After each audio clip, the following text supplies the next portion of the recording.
C'est l'heure de vous informer sur Speedline TV. Mesdames et messieurs, bonsoir et bienvenue dans ce 19h30. Dans les titres de l'actualité, face aux critiques et interrogations soulevées par l'arrestation du journaliste Hugues Komlan Sossoukpe, le gouvernement béninois apporte sa version des faits. Intervenant ce dimanche sur un média, le porte-parole du gouvernement a levé un coin de voile sur les circonstances de cette interpellation jugée illégale au regard du statut de réfugié du journaliste. Le chef de l'État, Patrice Talon, a reçu au palais de la Marina plusieurs dirigeants d'entreprises opérant au Bénin pour des échanges sur le climat des affaires. Un rendez-vous pour passer en revue en toute transparence le climat d'investissement. Et puis, en interactualité, découverte en novembre 2023, dans le nord du Niger, une météorite martienne d'une valeur scientifique et commerciale a été vendue aux enchères à New York. Face à cette vente jugée suspecte, la junte nigérienne a ouvert une enquête soupçonnant un trafic international illicite.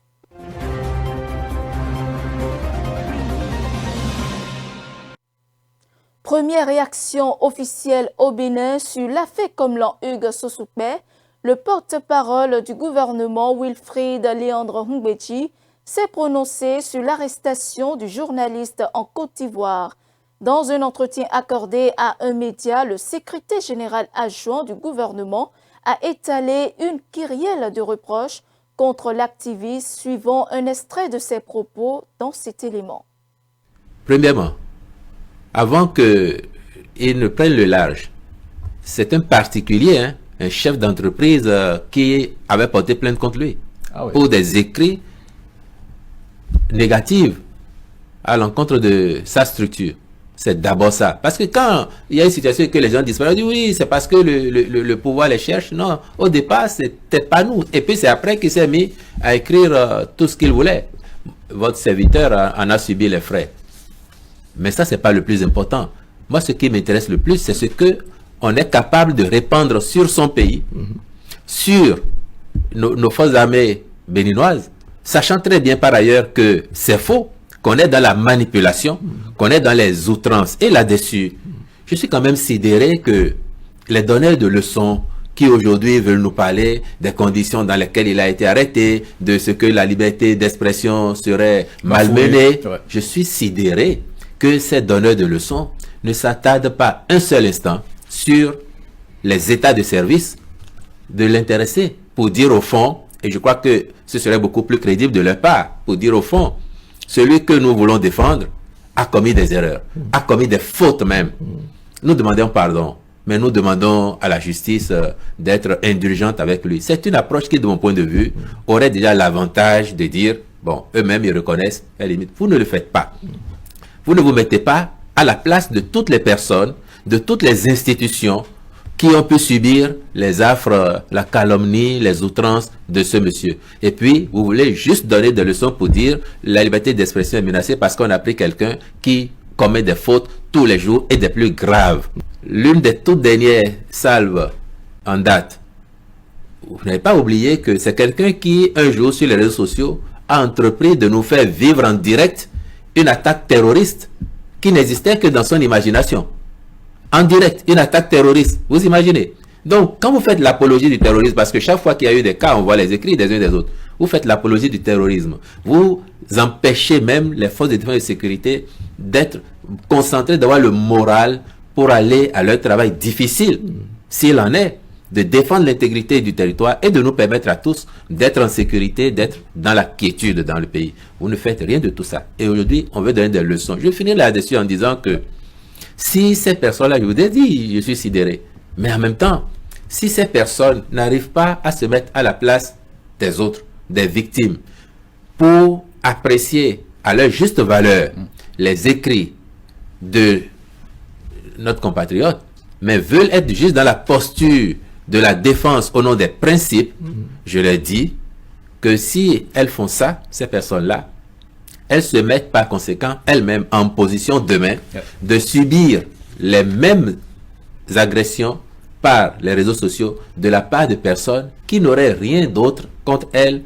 que de les jalouser pour leur position ou bien de ne pas partager les mêmes convictions politiques qu'elles. Et ça, c'est dangereux. Et c'est pour ça, Monsieur Tchoki, c'est pour cette raison qu'il faut permettre à l'intéressé, et vous devez vous réjouir de cela, de venir dire tout ce que moi j'ai écrit, c'est vrai, j'en ai les preuves. Il y a eu de la coopération entre deux pays dans les règles de l'art pour que l'intéressé soit interpellé. Et moi, j'aime à vous dire encore une fois, c'est ça qui devrait vous réjouir, même dans ce genre de situation.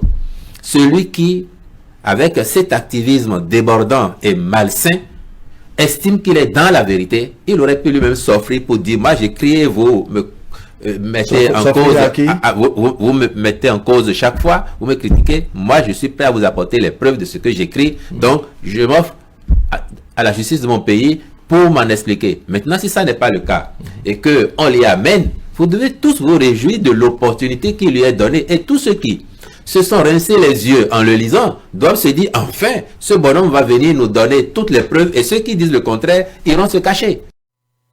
Je vous l'annonçais dans les titres, plusieurs dirigeants d'entreprises opérant au Bénin étaient conviés le vendredi dernier au Palais de la Marina pour une entrevue avec le président Patrice Talon. Une rencontre sans protocole pour échanger sur le climat des affaires et évaluer l'évolution des conditions d'investissement dans le pays, suivant le reportage.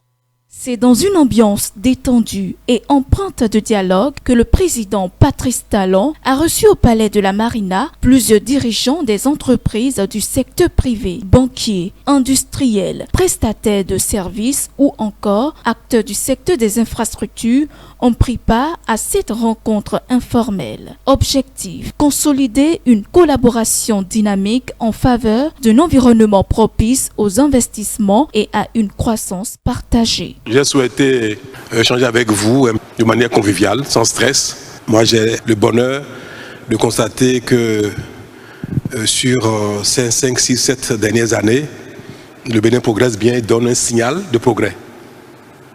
Ce qui veut dire que si nous entretenons cette ambiance-là, que quand on vient au Bénin, même si on ne fait pas fortune du jour au lendemain, on peut grandir. Et c'est en ça que le gouvernement tout entier d'abord remercie les entreprises, qu'elles soient petites, moyennes ou grandes, et notamment les grandes, et qui donnent le signal d'un pays qui commence à rassurer. C'est une bonne perception et que le Bénin rassure les investisseurs, rassure ceux qui sont installés au Bénin. Nous allons attirer d'autres. Donc pour nous, il est important que l'environnement, l'écosystème actuel soit attractif. Mon souhait est que le Bénin, qui tout doucement montre qu'un pays peut se développer, aussi petit soit-il, qu'il ait des ressources minières ou non, qu'il ait la grâce d'avoir du pétrole ou du bois ou ceci, c'est cela nous ne les avons pas, mais nous montrons très bien que même sans ça, on peut se développer pas à pas si l'environnement permet aux uns aux autres, du plus petit au plus grand, de travailler. Qu'on soit artisan, qu'on soit zémédian ou qu'on soit importateur ou industriel, si l'environnement est bon, que tout le monde travaille, on peut se développer. Et vous contribuez à ça. À l'issue des échanges, les chefs d'entreprise ont exprimé leur satisfaction quant à cette initiative de dialogue avec le président de la République. Écoutez, je ressors plus que content, satisfait et avec une visibilité sur l'avenir. Voilà. Nous avons l'avantage d'avoir un président qui est un visionnaire, qui l'a démontré au travers de ce qui a été fait avec son gouvernement, et on voit un peu tout ce qui a été pris comme décision en termes de réformes qui ont fait faire au Bénin un bond spectaculaire. Un bond spectaculaire en ce sens que on voit un peu les réalisations, on voit un peu l'attractivité et on ressort encore réardi. Le président nous a donné un peu sa vision des prochains chantiers, de ce qu'il entend de faire, en nous rassurant et en nous encourageant à continuer à faire ce que nous avons à faire comme part en ce qui nous concerne. Bonne continuation et longue vie au président et en tout cas on est très content pour ce que le Bénin représente aujourd'hui comme vitrine pour l'Afrique. Je ressors très réconforté avec tout ce que nous avons entendu. Nous avons vu son Excellence Monsieur le Président de la République nous parler du Bénin. Nous avons senti une vision, nous avons senti une volonté de faire du Bénin une terre d'investissement. Et ça c'est extrêmement important dans une Afrique aujourd'hui qui doit se positionner, qui doit tirer parti, du développement et de ses compétences. Donc nous avons véritablement apprécié et nous allons faire des notes à nos groupes. Je pense que le Bénin, comme on dit, c'est the place to be actuellement. Voilà qui annonce de très belles perspectives pour le monde des affaires au Bénin. Et dans le reste de l'actualité, à peine les résultats du bac tombés, une autre grande question surgit pour des milliers de jeunes. Et maintenant, quelle voie choisir? Entre filières, formation, le choix peut vite devenir angoissant. Pour aider les bacheliers à y voir plus clair et à mieux se connaître, un coach de vie partage des conseils pour faire des choix éclairés, loin de la pression sociale ou familiale. Suivons-le. Apprenant où le jeune qui a le bac et qui souhaite s'orienter dans une filière, il est important qu'il voit qu'est-ce qui l'intéresse, qu'est-ce qui l'intéressait, et en fonction de ce qui l'intéresse, il pourra vraiment dire j'ai envie de faire ci, j'ai envie de faire ça, en collaboration bien sûr avec les parents. Ici au cabinet, je reçois des jeunes qui disent souvent j'ai envie de faire telle chose, mais mon papa, mon maman m'oblige à faire plutôt ceci. Et là, c'est difficile pour moi parce que je ne suis pas motivé pour cela. Et ça constitue un conflit entre les parents et le jeune. De façon générale, moi, je conseille aux parents, quand surtout aujourd'hui, vous allez remarquer que les élèves ont le bac, ou les enfants ont le bac très tôt, très jeunes. À 16 ans déjà, ils ont le bac, ou à 17 ans déjà, ils ont le bac. Alors, c'est plus intéressant si d'aventure on n'a pas eu la chance de donner la possibilité à l'enfant pendant les congés, les vacances, d'aller expérimenter, d'aller passer du temps dans une entreprise. Il est important maintenant, après le bac, de lui donner la possibilité, surtout les vacances, d'aller faire quelque chose dans une entreprise, d'aller faire une expérience. Je propose même de passer toute l'année dans un milieu professionnel. Cela leur permet de découvrir vraiment le métier. Il peut découvrir, à partir de cette expérience, l'enfant peut même dire, j'ai envie de faire telle chose qui n'est pas forcément la profession dans laquelle il a fait l'expérience. Donc, il est important de donner. Donc, de façon générale, moi, je conseille ou je recommande à ceux qui ont le bac très jeune d'aller faire une expérience vraiment en entreprise. Dans une institution, cela leur permet d'être confrontés vraiment un peu comme auparavant où on faisait des services militaires, où quand tu as le bac, tu vas vraiment offrir tes compétences. Cela te permet de te découvrir, cela te permet de voir de te découvrir toi-même, mais de voir dans quel secteur tu seras à même de servir la communauté. Au-delà de l'argent, c'est le service de la communauté. C'est ça qu'on cherche aussi. Puisque c'est ça qui va t'épargner. Servir la communauté, prendre soin de sa famille. Voilà. Donc, ce sont des éléments importants que, après le bac, il faut vraiment qu'on fasse carrément une pause. C'est ça, je le recommande forcément. Parce que parfois, les parents, c'est après, ils sont pressés. Ils veulent dire pressés. Ils veulent que l'enfant réussisse vite. Mais vous allez remarquer qu'il y a certains métiers, quand tu es trop jeune, les gens ont de réticence à venir vers toi.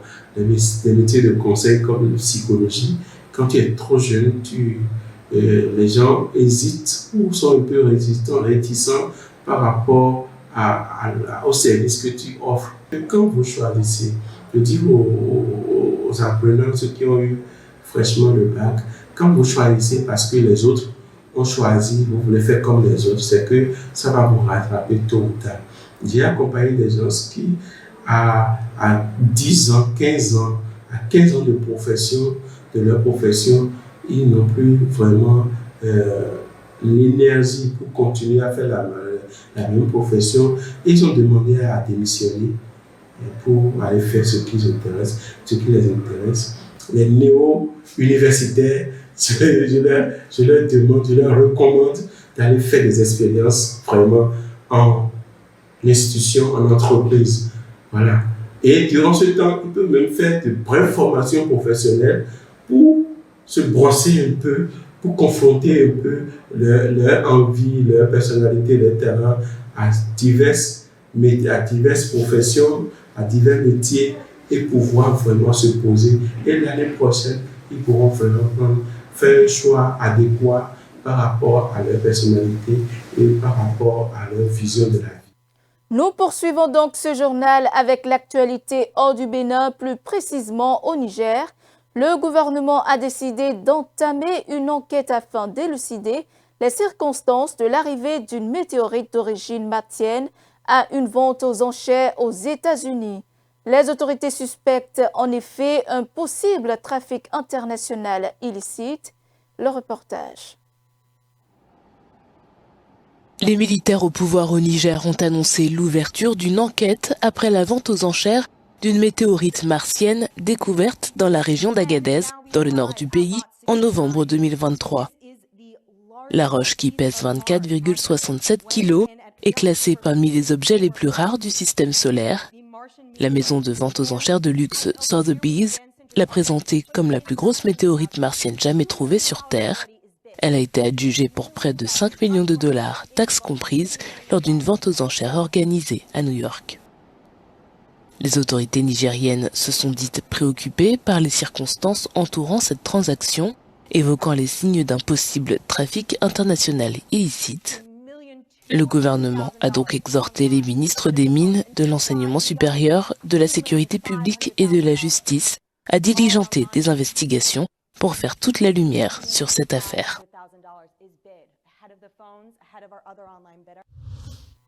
Au Kenya, le défenseur des droits humains Boniface Mwangi a été accusé au lendemain de son arrestation d'avoir facilité des activités terroristes lors de manifestations récentes. Plusieurs dizaines d'organisations et de défenseurs des droits humains ont critiqué cette accusation, dénonçant une instrumentalisation manifeste du système judiciaire pour écraser la dissidence. Suivons. La criminalisation des militants, c'est ainsi que les défenseurs des droits humains ont qualifié la détention de Boniface Mwangi au Kenya. L'activiste a été arrêté samedi à son domicile dans le comté de Machakos. Il doit être présenté devant la justice ce lundi. Il est soupçonné d'avoir facilité des activités terroristes lors des manifestations du 25 juin 2025. Mais pas seulement, Boniface Mwangi pourrait aussi être poursuivi pour possession illégale de munitions selon la direction des enquêtes criminelles au Kenya. Des organisations de la société civile dénoncent une manœuvre visant à faire taire des voix dissidentes et appellent à la libération du militant arrêté. Les Kenyans ont manifesté fin juin après la mort d'un blogueur pendant sa garde à vue.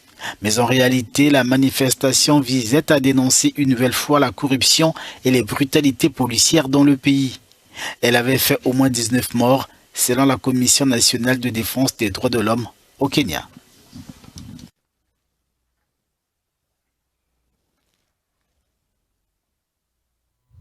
Tensions à l'extrême ouest de l'Afrique, Addis Abeba et Asmara, respectivement capitales de l'Éthiopie et de l'Érythrée, ont eu des relations en dents de scie ces derniers jours. Isaias Afwerki, qui dirige l'Érythrée d'une main de fer depuis plus de 3 décennies, a mis en garde son voisin éthiopien, enclavé contre une guerre, qualifiant ses ambitions d'accès à la mer irréfléchies. Suivons. Entre l'Érythrée et l'Éthiopie, les couteaux sont tirés. Asmara a mis en garde Addis Abeba contre le déclenchement d'une nouvelle guerre. Principale pomme de discorde, la volonté de l'Éthiopie de se doter d'un port maritime, alors que le pays entouré de terre n'a aucun accès à la mer. Mais Addis Abeba a signé en janvier 2024 un accord avec le Somaliland qui lui offre un accès à la mer par le biais du port de Berbera, au bord de la mer Rouge, provoquant des tensions dans la région. Le soutien de l'Érythrée aux rebelles éthiopiens du Tigré lors du conflit que cette région a connu entre 2020 et 2022 constitue aussi l'une des causes des tensions entre les deux voisins. Alors que les deux pays avaient signé un accord de paix après l'arrivée d'Abiy Ahmed à la tête du gouvernement éthiopien en 2018. L'Éthiopie et l'Érythrée se sont affrontés de 1998 à 2000. Ce conflit a entraîné la mort des dizaines de milliers de personnes. En Indonésie, au moins 3 personnes sont mortes ce dimanche dans l'incendie d'un ferry au large de l'île de Sulawesi, au centre du pays, et plus de 500 passagers ont été secourus. Selon un nouveau bilan communiqué ce lundi, des passagers portant des gilets de sauvetage ont sauté par-dessus bord et ont été secourus pour certains par des bateaux de pêcheurs, selon la même source. C'est après moi. Au moins 3 personnes ont été tuées et plus de 500 autres secourus après qu'un ferry indonésien a pris feu en mer selon les données publiées lundi par l'agence de recherche et de sauvetage du pays. Le KM Barcelona 5 a pris feu vers midi dimanche alors qu'il se dirigeait vers Manado, capitale de la province de Sulawesi du Nord. Un navire de garde-côte, 6 navires de sauvetage et plusieurs bateaux pneumatiques ont été déployés dans l'opération de sauvetage. L'incendie a été maîtrisé, mais les recherches se poursuivent.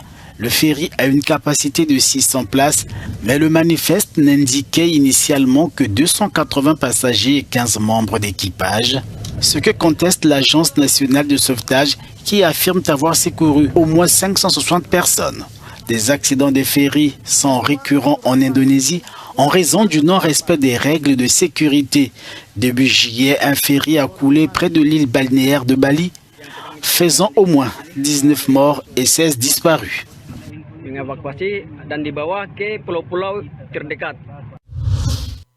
Et voilà, c'est la fin de ce journal. Merci de votre attention. Suivez-nous en continu sur speedlinetv.bg/live et sur nos différents canaux digitaux Facebook et YouTube.